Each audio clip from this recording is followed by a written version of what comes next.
On this week's episode of the K-12 Tech Talk podcast, we give an update on the impacts of the federal shutdown on K-12 education, talk about a proposed federal bill on AI, and debrief the latest outage that impacted our classrooms. Thanks for listening. Live from the NTP studios, this is the K-12 Tech Talk podcast. I am Josh, Tech Director in Mid-Missouri. With me this week is Mark. Hello, Mark.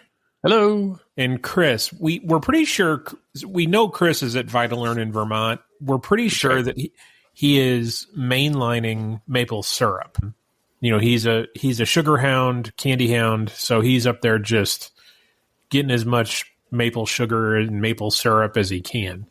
But I think he is taking in sessions in between chugging maple syrup. He is right now in the airport, so fingers crossed that government shutdown doesn't get him locked in Vermont for the next foreseeable future, but who knows? There's worse places, right? Like, absolutely. Well, actually, no, he's in New Hampshire, so I'll swing up and see him if he does get stuck. So yeah, he's spent the last couple of days up at VitalLearn having a good time chatting with listeners, taking in that session or taking in that conference. Let's see, Mark, it was another week, and we'll get into this a little bit deeper in a little bit, but there was another outage. Chromebook login issues persisted for what, a couple hours on Tuesday? I think it was technically shorter than that, but it certainly felt like 2 hours, or maybe you just had some rippling effects for a couple of hours. But yeah, it was pretty significant. There was, I don't know if it was Chromebook logins or just Google logins in general, but that rippled through school districts pretty quickly on Tuesday morning. Yeah. And, you know, the running joke is, how long does it take a vendor to admit that they have a problem? And, you know, the workspace status page, I don't think ever showed that it had an issue, which, and again, not picking on Google here, all vendors, AWS, it took a little bit before they admitted. Entra, it took them a little bit before they admitted had a problem. And I'm sure in those massive organizations like that, the checklist that they have to go through before they're able to publicly admit, because, you know, if they've got SLAs that they're bound by, admitting they have an outage is going to have a ripple effect and likely affect bottom line of things. So yeah, I get it that they have to take time before they admit there's an outage, but it's just funny because one of the chats I was in is like, nope, works. The status page says everything's fine. Oh, okay, everything's fine. Yeah. Well, we're going to talk later in the episode about what to do in these types of circumstances. How do you even know if there's a problem? Do you go to the status page and just hit refresh, or do you use something else? So we'll talk about that later on in the show. Yeah. So, real quick, one of our new sponsors, Lumu, they're, like I said, new sponsor of the podcast. You know, firewalls and endpoints, sometimes bad guys, threat actors can sneak around those. So how do you know whether or not if you're really compromised at the network level or not? So Lumu technology shines a light on the hidden threats by continuously measuring your network's compromise level in real time. Turn visibility into action and get true peace of mind with lumu.io/K12. Go check them out. Mark, you want to hit us with the news real quick? Yeah, well, we just teased the government shutdown. We're starting to see more and more impacts of the federal government shutdown. While there really isn't much of an impact or any impact on technology, we thought it is at least important to talk about some of the impacts that are hitting school districts in case you start to get pulled into some conversations. So the government has been shut down for over a month at this point. We're recording this on Thursday night, and tomorrow is supposed to be the big day when the government starts reducing the number of airplanes taking off from our more congested airlines. So how does this impact education? Well, the first one being SNAP. So SNAP is the Supplemental Nutrition Program. And I didn't realize this until today. 39% of SNAP recipients are children. So that means that a significant number of children are going to not have the same access to food that they did before. And that is going to put a lot of pressure on school lunch programs. So you'll start to see more and more uptake on breakfast and lunch and other types of school nutrition programs being used more. Head Start centers, they're starting to close as well, or starting to shutter their doors or pause their doors a little bit. So this isn't a massive widespread thing, but you might be in a community where Head Start programs are starting to close. And while Head Start may not have a direct impact on K-12, you got to imagine that parents who have siblings are going to be in a tough place trying to figure out childcare for all of their children. And then the Department of Education, the biggest impact on the Department of Education are the reductions in force layoff notices that were given out earlier in the month. Those are on pause pending a federal review, though. So we'll see exactly where that one goes. But the longer this goes, the more we're going to start to feel this in education. And I think a lot of schools that have high numbers of students on free reduced lunch are going to be the first to start to feel the impacts of the federal government shutdown. Yeah, the SNAP program thing, it's not a good thing that we have it. It's unfortunate that we have it, that we have to have it. We have a program in our region called Brendan's Friday Backpacks, and it's a outside organization that takes food donations similar to like a food bank, and they pack up backpacks with food for the weekend so that students that they know have food insecurity at home, that they know that they'll at least have, peanut butter and ramen noodles, stuff like that kids can make on their own, and two are high protein, high caloric value, so that they actually have some sort of nutrition over the weekend. In those instances, and I was actually talking with one of the delivery guys yesterday. He's a friend of mine, and he was out in the street, and I was talking to him. He said they try and send home 2 backpacks over Thanksgiving break, and they'll send even more over Christmas break because, kids are out 2 weeks. And if there's a food insecurity and, the only place they're getting lunch is at school, or they're, the most stable food source is school. So yeah, thankfully we have that in our region. It does an amazing amount of work. And the sheer numbers of backpacks that they send home with kids is unbelievable. It's pretty crazy. Well, staying on the topic of the federal government, a new bill has been introduced at the federal level. This is introduced by Josh Hawley, your way, from Missouri. Yeah. Well, hold on a second. I think you'll appreciate this one. And also co-sponsored by Richard Blumenthal from Connecticut. So Republican and Democrat. And this is called the GARD Act. Now, I'm going to say what this stands for, but I'm pretty sure they came up with the name GARD and then said, how do we finish this sentence here? So break out the thesaurus.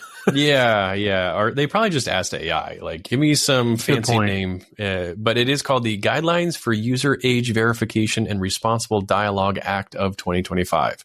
Yes, that somehow stands for GARD. What this essentially does is it governs how AI chatbots will be used or monitored for children under the age of 18. The specifics of this one are oddly familiar. And if you were listening the last few weeks, you heard our discussion about the California Act. This is very, very, very similar to this one. It almost feels like they just copied California's act and then just made it the federal level. So in the broad categories of areas, there's going to be an age verification requirement for these chatbots to ensure that the users are above the age of 18. So that means, and this is where you say, okay, that sounds reasonable. I don't want students using these chatbots and going into dark places. But that means that all of us who are over the age of 18 have to verify our age. And the how question has always been asked many, many times when you see bills like this. Are we going to have to upload a driver's license to verify our age just to use something like ChatGPT or Gemini?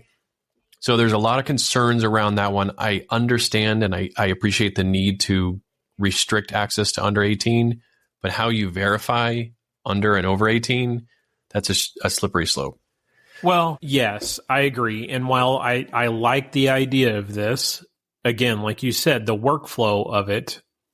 So if you say driver's license, you immediately cut out anybody that doesn't have a driver's license, either due to age or physical disability, if they don't have a state-issued ID to go along with that, passport or non-driver's ID. Yep. Anybody that can't afford a non-driver's ID or can't afford to have car insurance and therefore can't have a driver's license, So you're immediately excluding a large number of population there that. Well, sorry, it could be a state ID, so it doesn't have to be a driver's license. I probably misspoke on that one, but no, yes. I mean, same idea. You still have to go to the DMV. You still have to pay for a state ID. Well, speaking of limited access, they also want to restrict access to login. So no more going to one of these AI websites and using it without a login, which most of them already do that, but they do want to make sure that they're behind a login and they have that verification. The next category is around prohibition of soliciting minors or promoting physical violence. So basically kind of upping that scale of content moderation. And they will impose a penalty if an AI chatbot does violate that. That kind of third kind of large bucket of regulation with this one is requiring disclosure that you are talking to an AI chatbot. So very, very similar to what we saw in California. They are proposing that the chatbots must say every 30 minutes that I'm a computer and I'm not a real human. So we'll see if that one goes through. And then really putting the enforcement back on the attorney general and the state attorneys generals to bring civil action should these companies violate this law. So we'll see if this goes through. It's very, very similar to the California law. One of the pushbacks from the AI companies is we're providing tools for all 50 states. We cannot possibly manage 50 different state laws, so we would prefer to have a national law. Sure. We'll see what they say about this and whether or not they say that this is a good thing or a bad thing. And then if this law then in turn causes the states to kind of pull back their AI enforcement laws. Yeah, that'll be interesting to see. I completely agree that instead of having 50 different versions of that law, you're better off having kind of one centralized guiding principle. But then, you have the whole argument of states' rights. I mean, that's a bigger conversation. But yes, I agree that the fewer conflicting statements, the better. Speaking of which, another article another news story that broke over last week is Character.ai. Have you ever used Character.ai? No, but there's a bunch of horrible stories about it. Yeah, so Character.ai it's been around for a very long time, where you can create a friend, you can create a companion, and a lot of people use this service very, very heavily, including children and teens. Well, Character.ai has been under a lot of media and legal pressure over the last few years.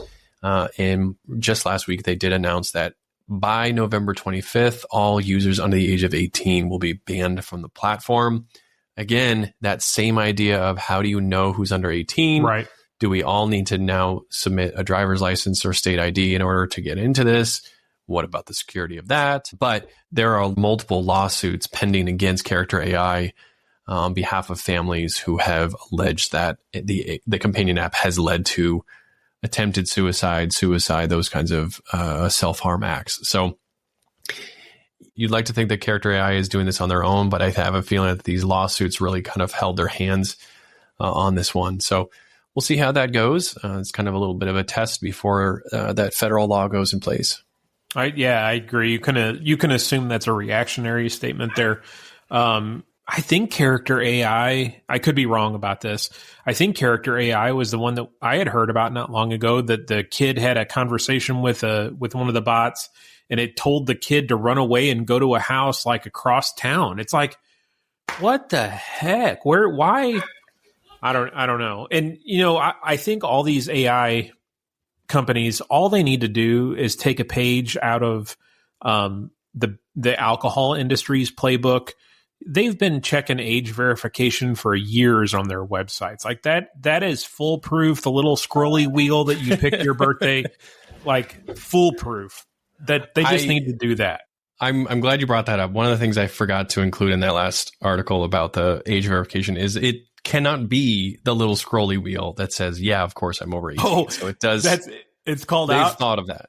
They have thought of that. Yeah. Dang. There goes my idea.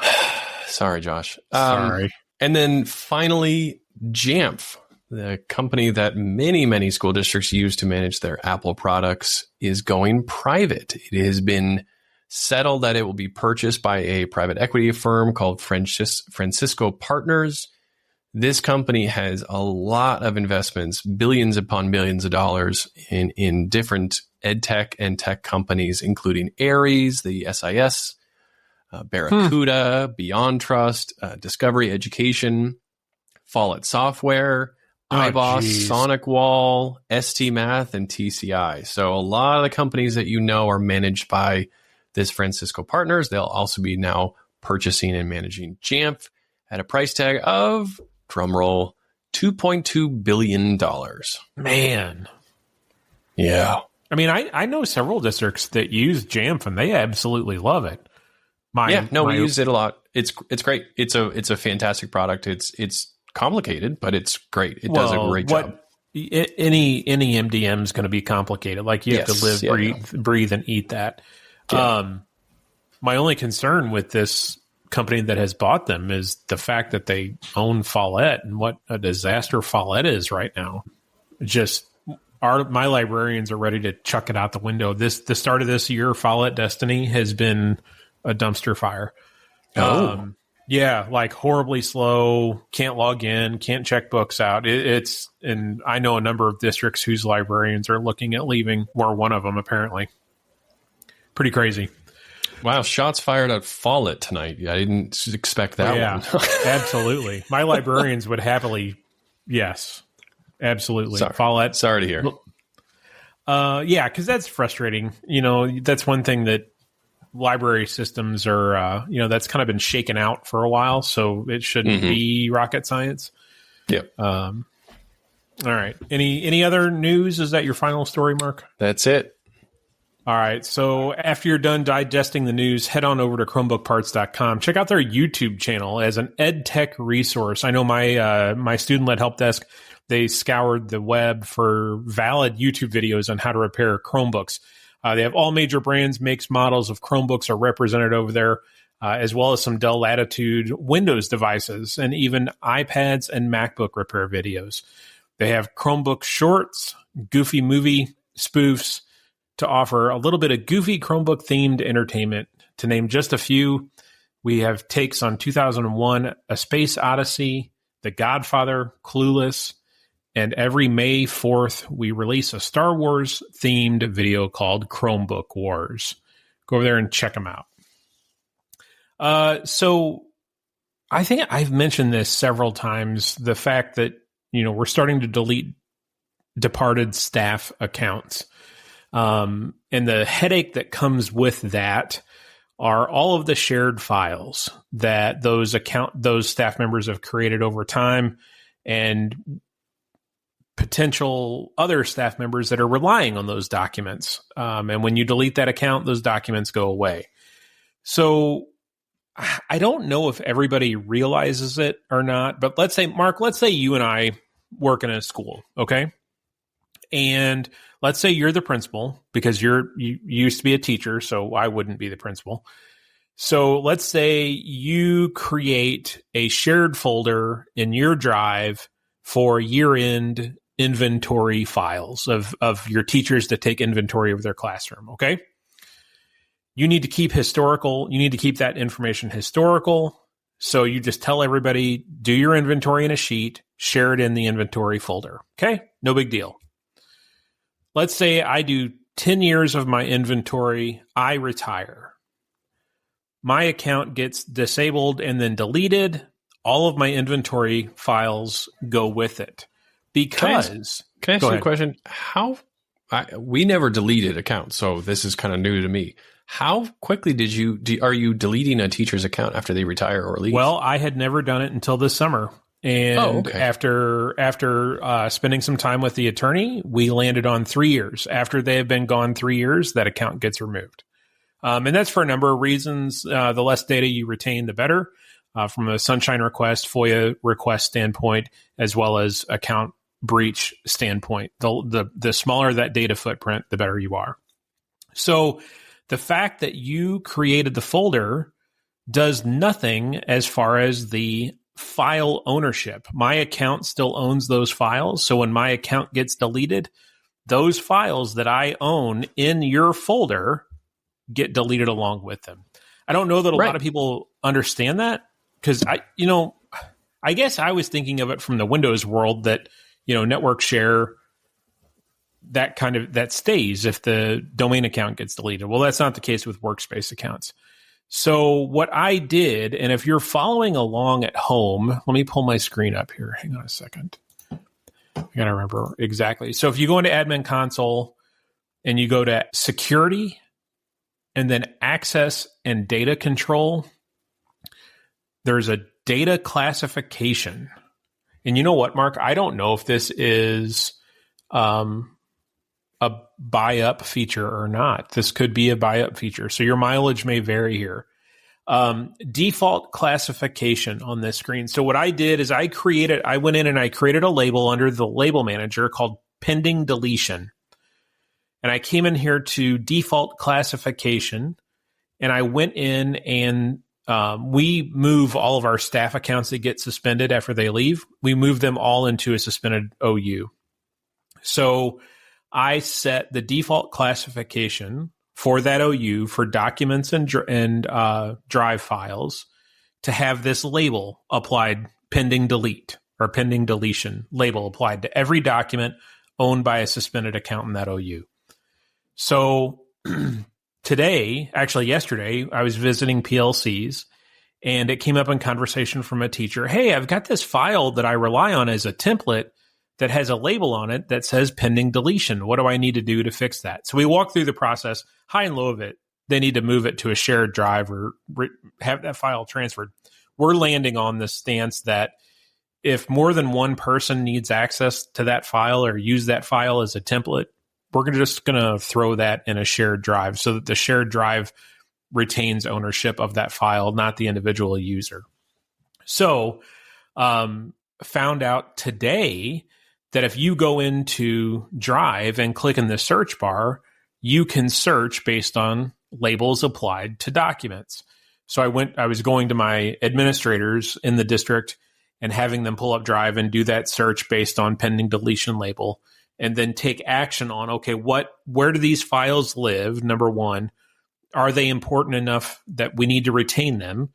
And if we do, what shared drive are we going to move them to? So that's been a process. It's going to, I think, be a process for the next several months to try and catch everything we can, so that I can finally start deleting accounts. Thoughts? Sounds good. Knew you were going to do that. In the beginning, you said like, "Oh, I got this story I'm going to tell you. Want to hear it now?" And I was like, "No, I'll just listen to it live." Yeah. I'm next time I'm going to ask you to tell me the story ahead of time. What? What, Mark? I figured you wouldn't want to listen to it twice. It's a good point. That's a very good point. All right. So the last few weeks has been a little tumultuous with outages, and it feels like we've had 3 or 4 weeks of major outages, and ironically on a Monday or Tuesday of every week. So let's see what happens next week. But we had AWS, we had Entra, and then this week we had a Google outage. Josh, what do you do? Because every time this comes up, we talk about it, and then you and Chris kind of go back and forth as to whether or not you tell your community, how you even find out in the first place. So why don't we take us through the last 3 weeks of outages? What have you done to A, confirm that there is actually an issue, and B, how do you respond when that issue is pretty monumental across your district, or it's pretty destructive across your district? So let's start with the first part. Josh, how do you even tell that there is an issue with a cloud service? It could be a service that you're familiar with. It could be something that is impacting the other or services. What do you do? Typically, I am finding out from other districts that are experiencing the same thing. If it's isolated to us, I'm a little bit more reluctant to send out a message. But if I'm seeing it from 4 or 5 other districts that I communicate with on a regular basis, that threshold, like I won't send out an email just because those other districts are saying something. But when I do get that first, second phone call, that threshold is lower for me to send out that message. Okay. What would determine that threshold to send a message out to your community? I mean, impactfulness. Like the AWS thing was way more impactful to us than Entra. Okay. So I was, we were seeing AWS issues we were hearing about it from other districts. Down detector, everything was red. Yeah. So it didn't, one or two phone calls from staff members about different services being down, and I sent out the message. Okay. Entra, right. I was seeing other districts experience issues with the Entra outage, but we had very few. I think the only thing we had that relied on Entra was Raptor. Yeah. So that threshold was much lower. We contacted the offices directly that had the Raptor kiosks. We didn't. You need to send something out to the average classroom teacher because of that. Okay. Well, you mentioned the thing that I use all the time, which is Down Detector. If you're not familiar with Down Detector, go to that website today. Check it out. It is a user-reported outage system, so you can see who is reporting issues with specific websites. 9 times out of 10, when you go to that website, the first thing you're going to see is that website that you're probably trying to figure out if it's down. So check out Down Detector if you're not familiar with it. It's a really, really good pulse check. And it's usually well before the company actually admits that they have an issue. All right, so next, what are you doing when you have something as impactful as AWS or Google being down? You've communicated out to your community. What do you do next? I mean, you're watching that. To me, you're watching that status page. There's not much else you can do realistically, unless, I mean, if it comes back right away, that's one thing. But yeah, I mean, just monitoring the status page, and if there's updates, if a vendor is willing, which rarely happens, if a vendor is willing to say, we expect it to be back up in the next 90 minutes, okay, maybe communicate that, maybe buffer, pad that a little bit.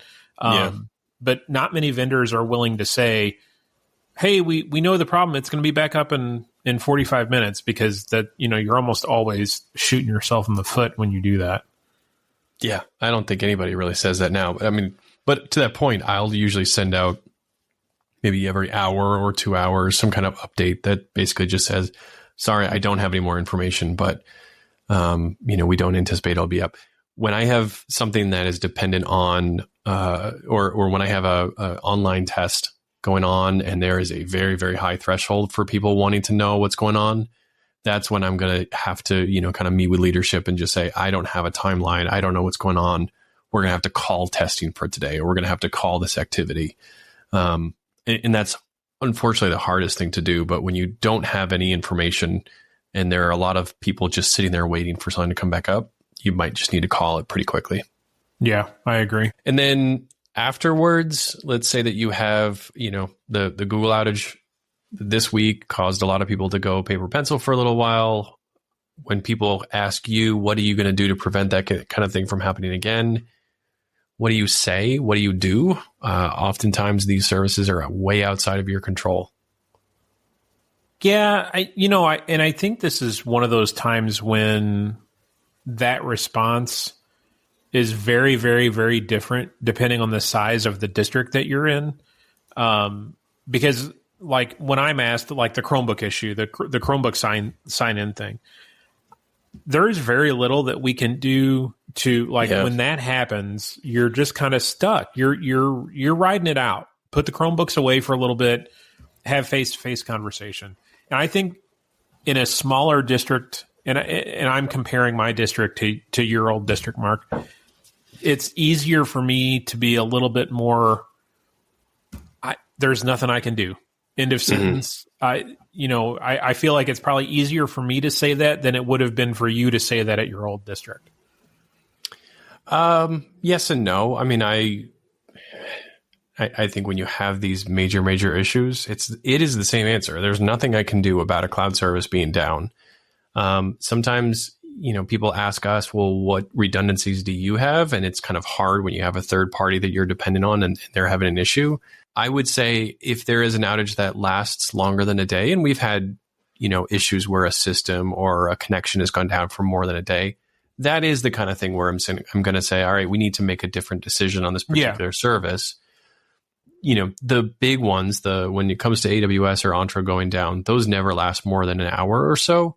But if we do have one website that's consistently having an issue and or it's going over a day in length, that's when I'm going to start to think differently about, is this a service that we can depend on? Is this a connection that we need to have a redundancy to? So for me, my threshold is really more than one school day. If a website or a system is down for longer than that, I need to make a different decision. But, and again, it's going to be different based on the application too, because like, sure, yeah, take the Chromebook login example. Yeah. If Chromebook logins are hosed for more than a day, that's not going to change what you're doing tomorrow. Like that's true. Sorry, True. You're back to worksheets. Yeah. But if it's IXL that's down for a day and a half, or this even say the sign-in process to IXL, yes, that is a completely different conversation. Let's find another modality, delivery method, whatever, to keep that learning or that instructional process happening. But if it's a root issue or a root process that's having the issue, again, example, Chromebooks being down, you're kind of up a creek. Yeah, of course. Yeah. Well, next week's a new week. Let's hope that nothing else goes down. Let's also hope that nobody's dependent on the airlines because, man, it's going to be, I think next week's going to be pretty rough if you're having to fly anywhere. I think starting tomorrow, right? Starting Friday? Starting tomorrow, yeah. Let's make sure that Chris gets home tonight before everything hits. I was watching FlightAware's misery map, I think they call it. That was pretty interesting, watching that this afternoon and watching the more and more airports go red and delays. Yeah. No, they as we were recording, they just announced the 10% cut. So it sounds like a lot of people tonight are actually getting flight cancellation notices for tomorrow. Yeah, Southwest. Who was it I was talking to? Got an email from Southwest saying if your flight's been canceled, we'll rebook you on another. That whole process. Yeah. So yeah, pretty interesting stuff. So we're looking into 2026 with the podcast. Some things are going to be changing. No, that's not why Chris is gone. We haven't fired Chris. But we will also be doing some of the same things again. We're going to be back out on the road again. It looks like we've, I don't know that we're ready to announce anything yet, but it looks like we've got, I think, 3 conferences lined up, tentative, some secured already. And that's going to be starting in February and March, or February and April, as quick as that. So some road trips will be taking place, and all of that is made in a large part possible by our sponsors, including Managed Methods and Fortinet. If you want to check out Managed Methods, go to managemethods.com. And of course, Fortinet, email the podcast email over there, fortinetpodcast@fortinet.com. That goes to our friend Chris over at Fortinet. Any closing thoughts, Mark? None. All right. I have no thoughts. You don't have snow yet, do you? We do not. A little bit north of where we are right now is getting snow. I think Chris said he saw some snow this morning in Vermont. Yeah, I saw a picture. Yeah. So. All right. Well, we will share this with your friends. We would love some listener feedback. Shoot us an email at k12techtalk@gmail.com. And we will see you next week.